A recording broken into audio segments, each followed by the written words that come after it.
దామోదర గుణమందిర సుందర వదనారవింద గోవింద భవజలది మదన మందర పరమందర మపసయత్వంబే. అందమైన మాటలతో పదాల చివర దాతో శ్లోకాన్ని రాశారు. ఈ నాదం ప్రతి చరణంలోనూ ఉంది. 4వ చరణంలో పరమందరం అంటే పరమం దరం, లోగడ చెప్పిన అనేకదం తం అనే దంతమైనట్లుంది.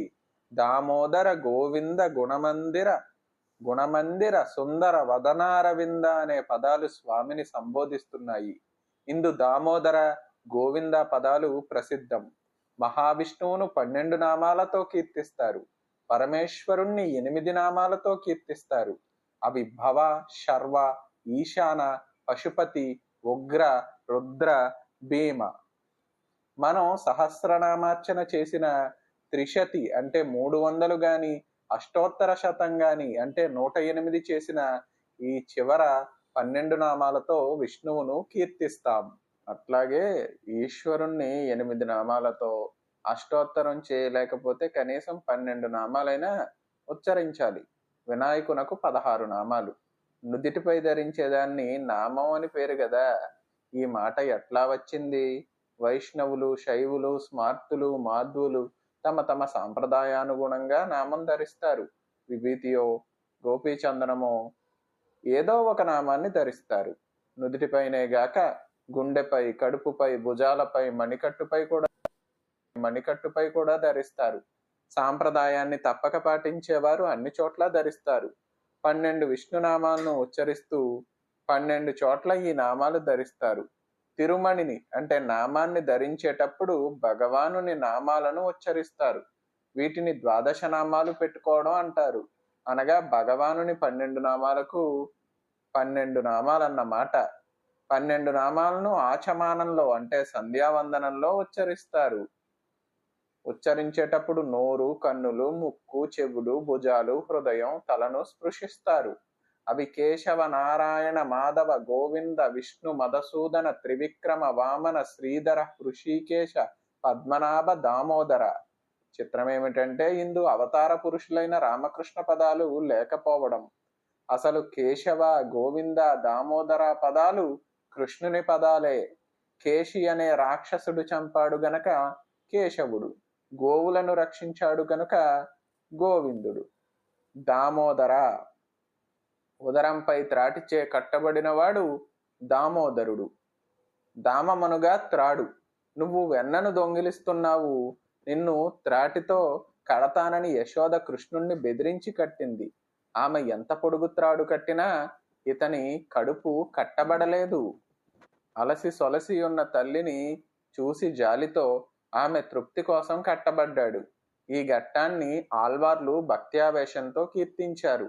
నీ కడుపు పైనున్న మెత్తని చర్మం పెలుసుగానున్న త్రాటితో కట్టబడిందయ్యా, ఎంత ఒరిసిపోయిందో కదా అని.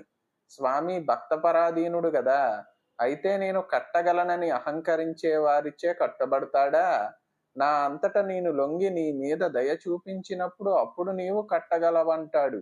అతడు దామోదరుడు. మహాభారత యుద్ధం ముందు సహదేవుణ్ణి కట్టమన్నాడు. నేను నిన్ను కడతానని సహదేవుడన్నప్పుడు కట్టి చూడమన్నాడు. వినయంతో కూడిన భక్తిని భక్తులలో కలిగించడమే ఈ షట్పది స్తోత్ర లక్ష్యం. స్వామి గర్భంలో ఉండడం వల్ల దేవకీదేవి గర్భం పవిత్రమైందని ఆండాళ్ కీర్తించింది. ఏ సవతి తల్లి తనను త్రాళ్లతో కట్టిందో అట్టివాడు పుట్టుకొచ్చే కన్న తల్లి యొక్క గర్భాన్ని పవిత్రం చేశాడట అని సూచించింది ఆండాళ్. ఇట్లా భక్తులు గానం చేయగా అన్ని ఉదరమందు కలవాడని తాత్వికార్థం చెబుతారు. పవిత్రనామాల అర్థం: ఇంద్రియాలను అదుపులో ఉంచి అజమాయిషీ చేయువాడు గోవిందుడు. ఇక్కడ గోయనగా ఇంద్రియాలు, ఇంద్రియ పశువని తిరుమూరల్ అంటారు. కేశవ పదం చూడండి, కా ప్లస్ ఈశా ప్లస్ వా. కయనగా బ్రహ్మ, వేదాల్లో అర్థం ఉంది. అయనగా విష్ణువు. తిరువల్లువర్ రాసిన మొదటి పద్యంలో విష్ణు ప్రస్తావన ఉంటుంది. అతడే ప్రపంచంలో వ్యక్తీకరించబడ్డాడని, ప్రణవంలో ఆ ప్లస్ ఉ ప్లస్ మా ఉన్నాయి. ఆ విష్ణువు, ఊ ఈశ్వరుడు, బ్రహ్మ. త్రిమూర్తులను అదుపులో ఉంచువాడు పరమాత్మ. ఇందలి వశంలో పెట్టుకున్నవాడని అర్థం. మాధవ పదమే తేనెలా తీయగా ఉంటుంది. ఇది కృష్ణుణ్ణి సూచిస్తుంది, మహావిష్ణువును సూచిస్తుంది. మధుకైటబులనే రాక్షసులను చంపాడు గనక మాధవుడు. మా అనగా లక్ష్మి, ఆమెకు భర్త మాధవుడు. కామాక్షి పదంలో మా లక్ష్మిని సూచిస్తుంది. శివపత్నిని శివ అన్నట్లు బ్రహ్మ భార్యను కా అనే అక్షరంతో సూచిస్తారు, అనగా సరస్వతి. అనగా సరస్వతి లక్ష్ములను నేత్రాలుగా ధరించింది కామాక్షి, నీరజాక్షి. కామాక్షి అనే కీర్తనలో ముత్తుస్వామి దీక్షితులు దీన్ని సూచించారు. శారదా రమానయనే అని సంబోధించారు. మాధు అనే రాక్షసుణ్ణి చంపాడు గనక మధుసూదనుడు. విష్ణువు చంపినట్లున్నా కృష్ణునకు మధుసూదనుడనే పేరు. ఇతడు పూర్ణావతారం కదా. హృషీకం అనగా ఇంద్రియాలు. ఈ ఇంద్రియాలను అదుపులో ఉంచివాడు హృషీకేశుడు.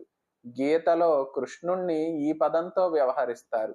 12 నామాలలో నారాయణ విష్ణు శ్రీధర పద్మనాభ పదాలు మహావిష్ణువును సూచిస్తాయి. త్రివిక్రమ వామన పదాలు వామనావతారాన్ని సూచిస్తాయి.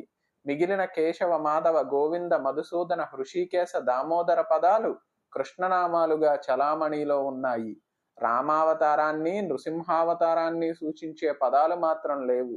విష్ణువును త్రివిక్రమునిగా వేదమంత్రంచే చెప్పింది. పురాణాలలో, భజనల్లో, సంకీర్తనల్లో కృష్ణుణ్ణి పూర్ణావతారంగా భావించి కీర్తిస్తారు. 12 నామాల్లో ఈ అవతార నామాలు విష్ణునామాలు ఉన్నాయి. ఈ 12 నామాల్లో దామోదర గోవింద నామాలను 6వ శ్లోకంలో శంకరులు పేర్కొన్నారు. మొదటి శ్లోకంలో అవినయ మనమయ విష్ణో అని, 6వ శ్లోకంలో 2 నామాలే వాడి కృష్ణుని పూర్ణావతారాన్ని స్ఫురింపజేశారు. దామోదర గుణమందిర సుందర వదనారవింద గోవింద